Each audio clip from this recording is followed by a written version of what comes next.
जो कार्य हम करते हैं उसके लिए बाबा कह रहा है कि आप उच्च पद के अधिकारी हैं, तो समझ लो सत्युगी वर्षे में आपका उच्च पद फिक्स हो गया। कितनी अच्छी बात है। भाग्यशाली आत्माएं। तो भगवान भोला है, हर कर्म का फल देता है। जैसा हम सोचते हैं वैसा हम बन जाते हैं, क्योंकि चितवन से चित बनता है और चितवन से चरित्र भी बनता है। और संसार में लोग कहते हैं जिसकी मस्ती जिंदा है उसकी हस्ती जिंदा है। आप माताएं अगर मस्ती से जीती हैं तो आपकी हस्ती सदा जिंदा रहेगी।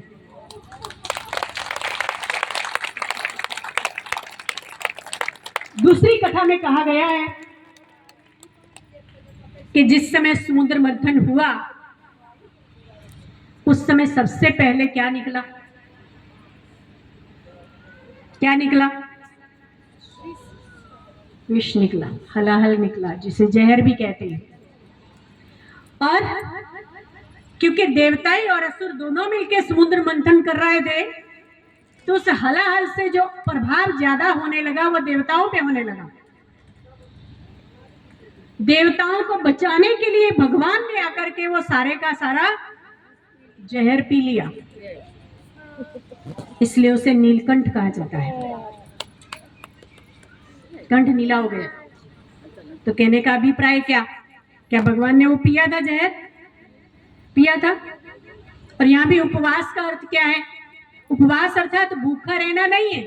हमारे घर में किसी का जन्मदिन होता है, हम केक काटते हैं, मिठाइयां बांटते हैं, गिफ्ट बांटते हैं, मुबारक देते हैं, फूल बुके देते हैं, क्या क्या नहीं देते हैं। और भगवान का जन्मदिन ऊपर से उपवास, ये कौन सी मर्यादा है भाई? जो हमारा सच्चा पिता, जो हमारा आज्ञाकारी बेटा, एक भाई हमें कह रहा था कि दीदी मेरे 2 बेटे हैं, मैं उन दोनों को कोई कार्य कहता हूं तो करते नहीं है, लेकिन जो मेरा बड़ा बेटा है ना उसको कहता हूं शिवम जल्दी से कर दे, 1 सेकंड भी नहीं लगाता, फटाफट कर देता है। तो आप माताओं का लाडला बेटा जो है उसके जन्मदिन पे आपको भूखे रहने की आवश्यकता नहीं है। उपवास अर्थात उपरवास, ऊपर माना ऊपर वाला जाने कहते हो ना, पार ब्रह्म परमेश्वर। तो परमात्मा पिता के साथ जितनी हमारी बुद्धि लगी रहती है उतना ही हमारा उपवास अर्थात उपरामृति से उसके साथ उस एक ही घर में वास होता है। दूसरा, शिवरात्रि अर्थात अज्ञानता का अंधेरा तो हम सभी आत्माएं छोड़ के आ गए, अब तो ज्ञान के सौजरे में जी रहे हैं। तो हमारे लिए रात्रि नहीं, क्योंकि सतयुग त्रेता द्वापर कलयुग तो चला गया, रात्रि पूरी हो चुकी। अभी तो हम कहाँ हैं? प्रभात की बेला में। प्रभात की बेला कब होती है? सवेरे 2 से 4। कौन कौन उठता है 2 से 4? अपने लिए ताली बजाओ, बहुत अच्छा पुरुषार्थ। जो नहीं उठते हैं वो भी उठना शुरू करेंगे, ऐसा है ना रेणु में? अभी ये माताएं 4 बजे नहीं 2 बजे से उठना शुरू करेंगी। क्यों? क्योंकि अंतमति से गति करनी है। तीव्र पुरुषार्थी बन के, विश्व कल्याणकारी बन के संसार को हमें योग बल का दान देना है, साकाश देनी है।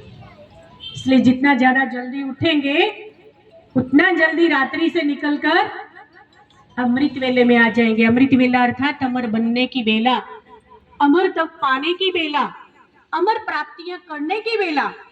तो संगम युग अर्थात अमृत वेला। तो समृत वेले में हम सब जी रहे हैं। फिर कहा गया कि भगवान ने आके उस जहर को पी लिया। तो हम सब देख रहे हैं, हम होवनहार देवताएं जो बुराइयों से ग्रसित हो गए थे, हम सबका बुराइयों का विकारी जहर भगवान ने आके चूस लिया। तो उस हलाहल से हम बच गए, नया जीवन मिल गया, जिए दान दे दिया।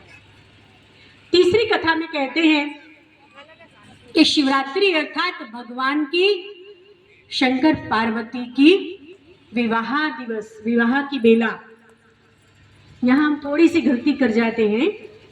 वास्तविकता यह है शंकर पार्वती विवाह की बेला नहीं, क्योंकि उसके लिए तो शिव चौदस होती है। ये शिव जयंती है, रात्रि नहीं है, जयंती है। जयंती अर्थात जन्म दिवस। लेकिन हम सभी आत्माएं रूपी पार्वतियां, जिनका परमात्मा पिता माता पिता भी है, टीचर भी है, गुरु भी है, सखा भी है, साजन भी है, स्वामी भी है, तो प्रियतम है, तो सभी पार्वतियों का वो साजन है। तो हम सबकी सगाई, हम सबकी शादी उस निराकार परम पिता परमात्मा के साथ हो चुकी है, इसलिए भी शिवरात्रि मनाई जाती है। तो हम देखते हैं कि हम सब उसके ऊपर बलिहार हो गए, इसलिए बेलपत्र चढ़ाया जाता है। बेल अर्थात बलि चढ़े। कौन बलि चढ़े? आप हम सब शिव की सज्जनियां, शिव परमात्मा पिता साजन पर बलि चढ़े। तो ये कथाएं साधारण नहीं है, ये हम सबके कर्मों का यादगार है।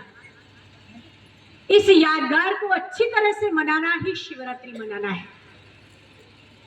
किसी भी देवता के जन्म दिवस पे कोई उपवास नहीं करता, लेकिन परमात्मा पिता के जन्म दिवस पे उपवास होता है। वो भी कब तक?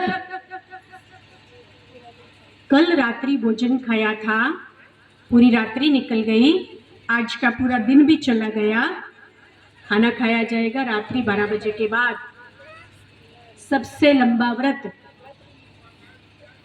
अर्थात क्या? व्रत केवल मात्र भोजन